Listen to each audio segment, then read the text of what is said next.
I said before that the hit is a derangement, that it's both a blessing and an ordeal. And in the book it has 4 chapters.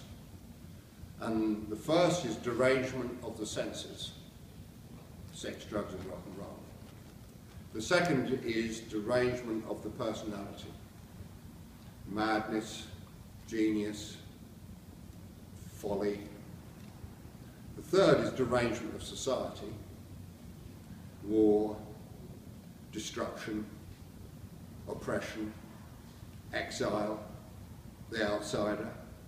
And the fourth is derangement of reality, every fucking thing you can think of. So it just so happens that page 63 is derangement of society. And there's actually a diagram on this, but I'll just go through it. So derangement of society splits itself into 2, although they're not really split, of course, they're overlapping. Glamour and lawlessness. And of course the glamour of lawlessness. James Dean, Marlon Brando on the waterfront. You know them as well as I do. It's also, because of the way I've written the book, which is to do with rock and roll, it's the chapter 3, Derangement of Society, is also about showbiz. That's a monster. Showbiz can devour anybody, and we know what it's like in our society and the effect that it has. Now, glamour, as an aspect of derangement of society, brings fame, riches, power, make your own rules.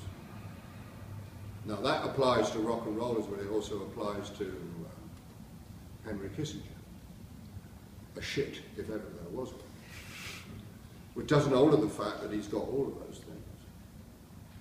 And lawlessness spins out to civilization as a sham, defiance, taking risks, exile. Now those overlap very heavily. That is to say, making your own rules and exile are really rather the same, aren't they? Because people who go into exile often do so in order to escape restrictions so that they can live by their own rules. And if they're thrown into exile, which also happens, because society is constantly dividing itself and pushing people to the edge in the way that it does, then also there is a freedom in that. It may not be obvious to the people who are exiled or pushed to the edge, but there is a freedom. I mean, one of the best examples, and this is a musical example, is the blues. Like a music which came out of systematic oppression, as you all know, being true Americans. And as somebody once said, and I don't know who it was, the blues is about a sadness that is older than the world, and there ain't no cure for that. And that is true for everybody, including people who've never heard the blues and never